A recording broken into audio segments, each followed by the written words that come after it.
ஜோதிட வணக்கம்.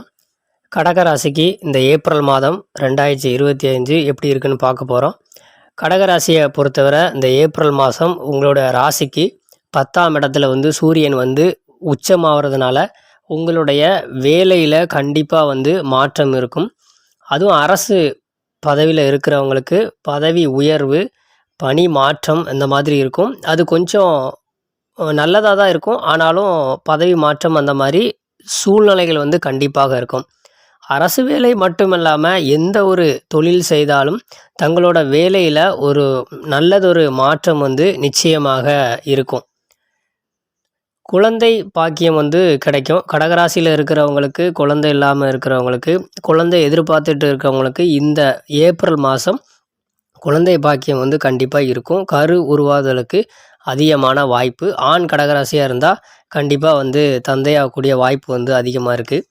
அதேமாதிரி கடக ராசிக்காரங்களுக்கு தங்களோட தந்தையால் ஒரு ஆதாயம் கிட்டும். உங்களால் தந்தைக்கு ஒரு செலவு ஏற்படும். அது ஒரு மிகப்பெரிய செலவாக கூட இருக்கலாம். கடகராசிக்காரங்களுக்கு அவங்களோட அப்பா படிப்பு சம்பந்தமாக படிக்கும் மாணவர்களாக இருந்தால் உயர் படிப்புக்கான செலவு அதுக்கு தந்தை உதவி செய்கிற மாதிரி இருக்கும். இல்லை தொழில் பண்ணுறவங்க அவங்களுக்கு தந்தைகிட்ட இருந்து பணம் வாங்கி தொழில் பண்ணுற மாதிரி, இல்லை ஏதாவது சுய ஜாதகத்தில் தசாபுத்திகள் சரியில்லை அப்படிங்கிற பட்சத்தில் ஏதாவது மருத்துவ செலவு அதுக்கு தந்தை உதவி செய்கிற மாதிரி சம்பவங்கள் ஏற்பட வாய்ப்பு இருக்குது. ஸோ தந்தையால் உங்களுக்கு ஒரு ஆதாயம் கிட்டும். தந்தையால் ஒரு சுமையும் கூட அவங்களுக்கு இருக்கக்கூடிய வாய்ப்பு இருக்குது. பூர்வீக சொத்துக்கள் சம்பந்தமான பிரச்சனைகள் முடிவுக்கு வரும் ஏப்ரல் மாதம். இதுவரைக்கும் பூர்வீக சொத்தை பற்றி பேச்சுக்கள் எதுவுமே இல்லைன்னா இந்த ஏப்ரல் மாதம் அந்த பேச்சுவார்த்தை ஆரம்பிக்கப்படும். இந்த கடகராசிக்காரங்களுக்கு கண்டிப்பாக பூர்வீக விஷயங்களில் சில மாற்றங்களை நீங்கள் இந்த ஏப்ரல் மாதம் நிச்சயமாக சந்திப்பீங்க. கடகராசியோட அவங்களோட குடும்பத்தை பொறுத்த வரைக்கும், கணவன் மனைவி இப்போ குழந்தைங்களை பொறுத்த வரைக்கும் கொஞ்சம் ஒற்றுமை எதிர்பார்க்க முடியாது. இந்த ஏப்ரல் மாதத்தில் கணவன் மனைவி ஒரே வீட்டில் இல்லாமல் தனித்தனியாக இருக்கிற மாதிரி இருக்கும். இப்போ கடகராசி ஆணாக இருந்தாங்கன்னா மனைவி அம்மா வீட்டில் போய் கொஞ்ச நாள் இருக்கிறது, அந்த மாதிரி ஒன்றா இருக்கக்கூடிய சூழ்நிலைகள் இருக்காது. ஏதாவது தொழில் ரீதியாகவோ, இல்லை கொஞ்சம் உடல்நிலை சரியில்லை நான் போய் ஓய்வு எடுத்துக்கிறேன் அந்த மாதிரியாவோ ஏதாவது ஒரு காரணத்தினால கணவன் மனைவி கொஞ்சம் ஒரே வீட்டில் இருக்கக்கூடிய சூழ்நிலைகள் கொஞ்சம் பாதிக்கப்படும். அது பிரச்சனையினால் ஏற்படாமல் பார்க்குறது உங்களோட சாமர்த்தியம். மாணவர்களுக்கு உயர் படிப்புக்கு செலவுக்கு கண்டிப்பாக அதிகமாக ஏற்படும்.